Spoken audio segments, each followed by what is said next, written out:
tonight we have Chris Dowdy returning. He's a Fresno Unified PAC chairperson, Parent Advisory Council. He's going to give us an update on last week's meeting, the budget, a little bit of update about budget cuts at Fresno Unified potentially.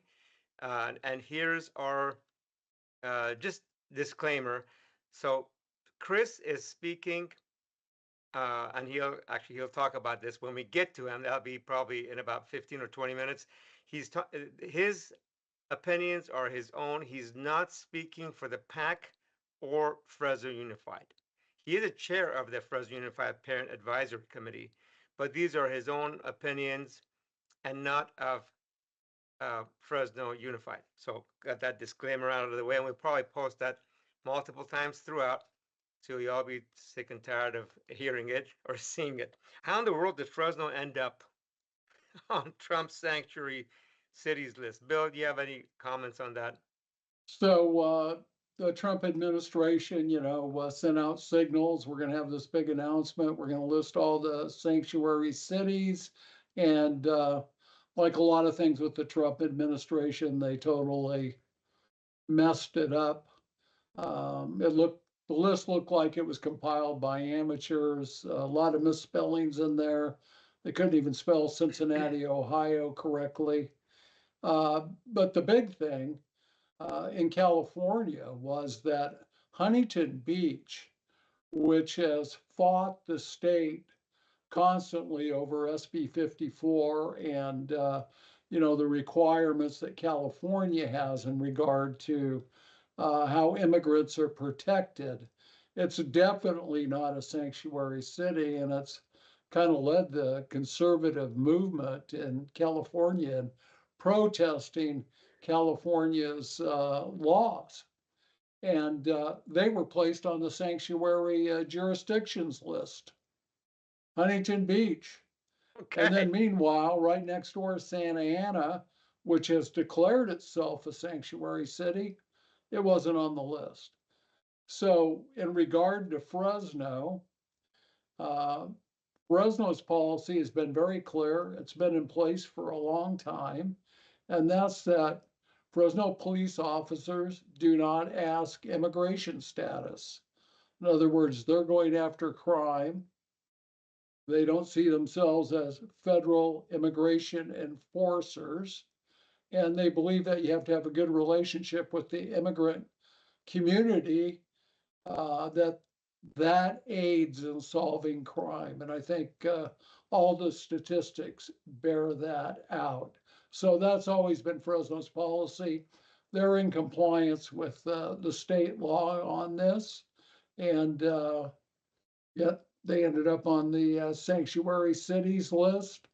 And this is a big deal. I mean, so far, a lot of what Trump has said, he's threatened, but he actually hasn't done anything other than allowing Musk to cut a lot of federal employees. But if this were to be carried out, Fresno could lose its federal grant funding, especially those grants that go to the police department, the fire department.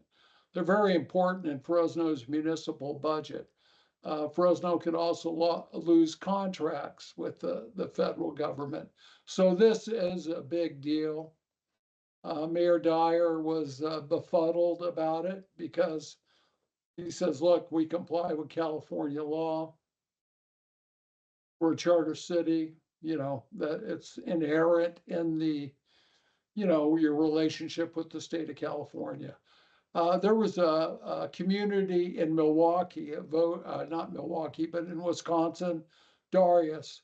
2 out of 3 voters there voted for President Trump. And the leader of the community theorized that the Trump administration got all mixed up because that community had done a petition or a resolution declaring itself as a sanctuary city for Second Amendment rights. In other words, it was standing up for, the most radical gun freedoms that we have in the country. And yet it ended up on the sanctuary cities list. So, as has Okay. happened a lot with the Trump administration, you've brought in a lot of amateurs, you brought in a lot of ideologues. They're not detail oriented, and they tend to make a lot of mistakes. What I would like to Good. point out, Darius, is that if the superintendent is,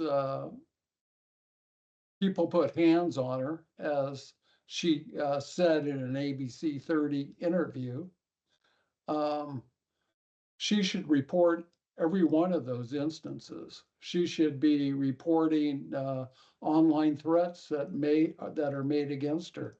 It's very helpful to the police. You want to identify these individuals, and you want to put it on the record, and you want it to stop. And so it's somewhat troubling to me that the superintendent apparently did not pick up a cell phone, or if it happened at a store, report it to the store manager and bring the police out.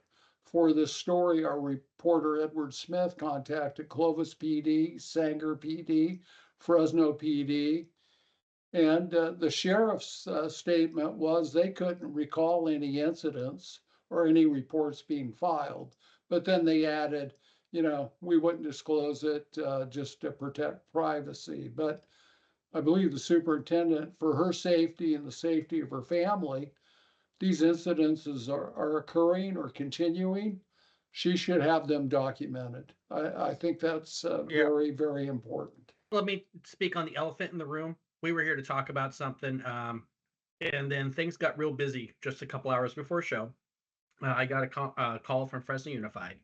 So during the PAC meeting last Thursday, just to bounce back, I was told that I had a very angry parent who complained about what I had said on your show, Darius. And then I was also told today by league or by someone representing Fresno Unified that there's now an official written complaint that now Fresno Unified Legal has to get involved. And by the way, shout out to new listeners tonight, Fresno Unified Legal. How you doing? They were upset, or a parent was upset about something I said. I don't know what it is yet. Apparently, legal is going to get back to me and let me reply. And then it was also talked about that another issue that Fresno Unified has is that it could be misconstrued that I represented all of the parental advisory committee as a chairman. So I'm supposed to just say I'm Chris Dowdy, just a random guy who happened to wander onto your show. And as I've been listening to you during the show, I do want to say that I'm not going to fully go that way. I was elected as chairman on a board of parents. It's a parental board.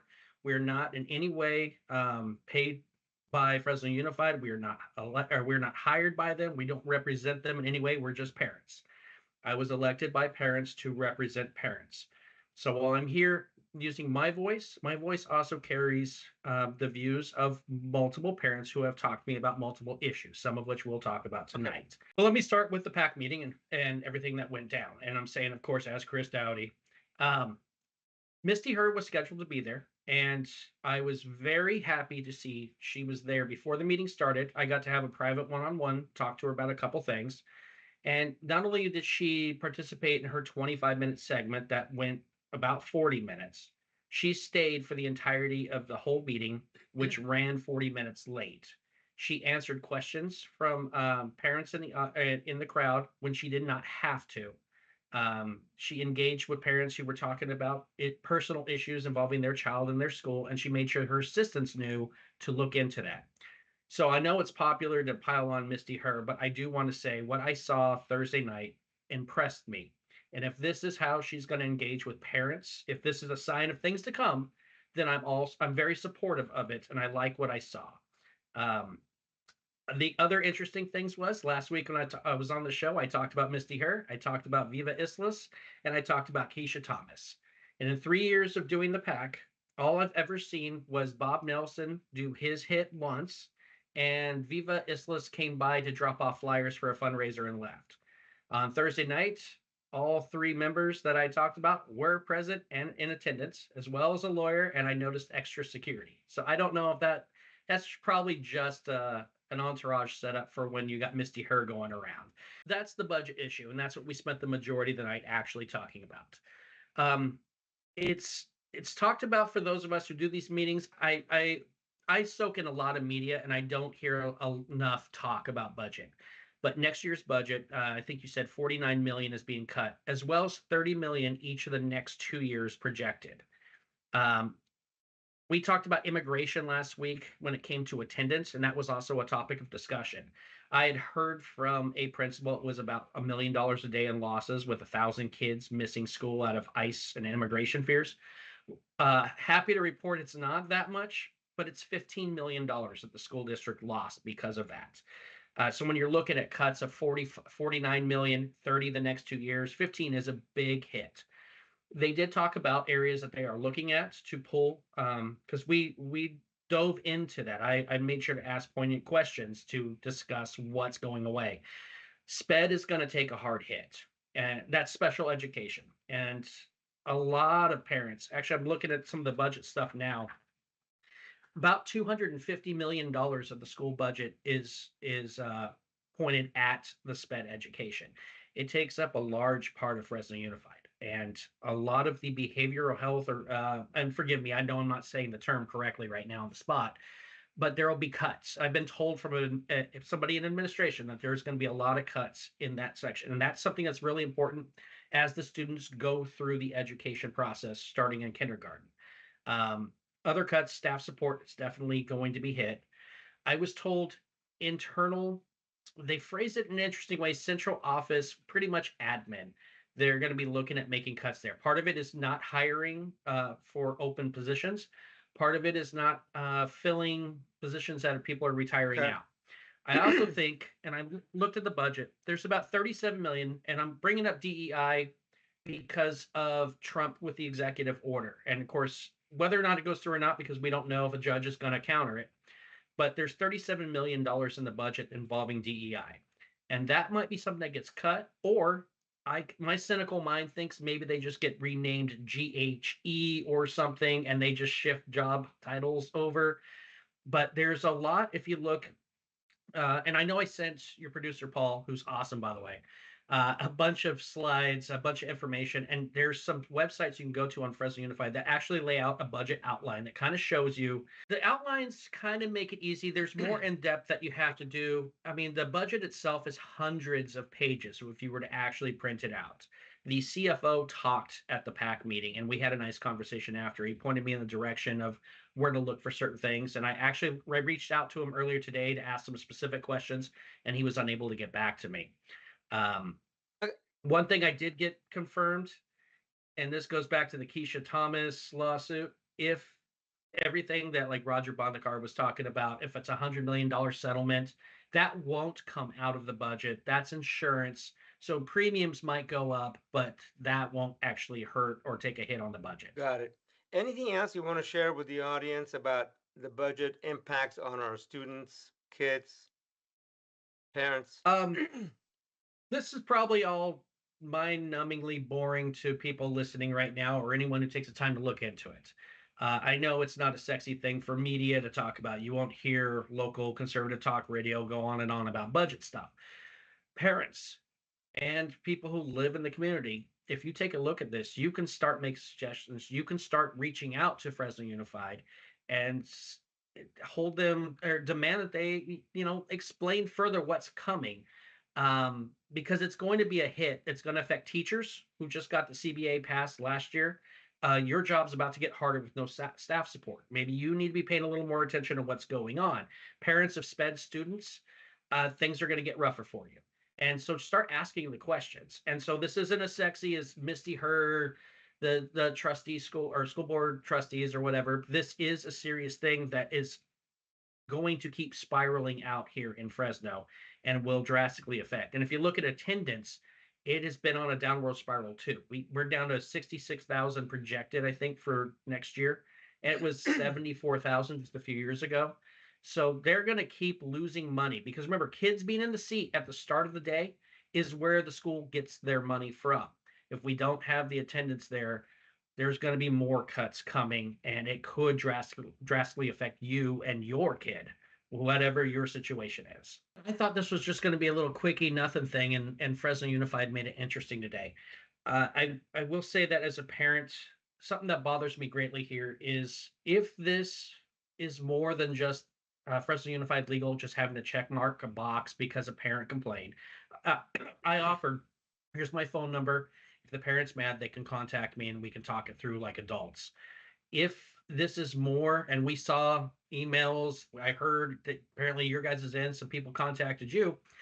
If this really is Fresno Unified trying to bully a parent, I'm doing nothing but just being a parent and asking questions and talking. I'm not slandering. There's nothing I've said because I think you guys would shut me down if I was doing that.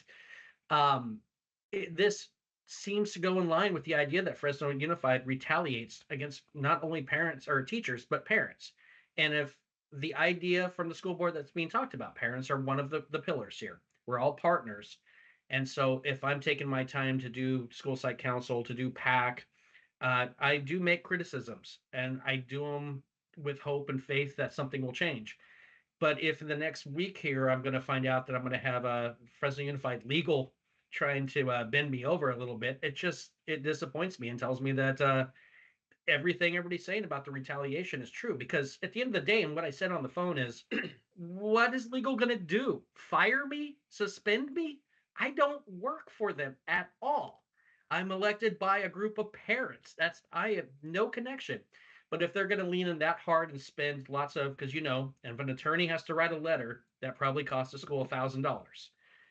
That's a lot of waste when you have budget issues going on to try to scare a parent into not showing up on GV Wire. My final thought is I hope Fresno Unified grows up. It's long been defensive. It's long engaged in cheerleading instead of educating students. It needs to get about the business of educating students and no longer being a failing district. And it needs an attitude change, I think, at the top, because, FTA says we're not allowed to criticize. We're not allowed to offer constructive criticism. It's labeled as personal attacks. And that seems to be the modus operandi of the new administration at Fresno Unified.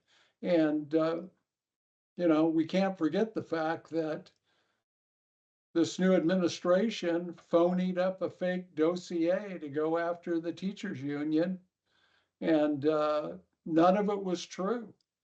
And they want to move on from that very quickly, and I understand why. But let's move on altogether with a whole new attitude, and one that really focuses on students and the adults that are being paid by us, the taxpayers. It's not about them. It's really about the students. So sounds like the superintendent did a great job at the advisory meeting. I'm glad to hear that. And I hope that new attitude continues.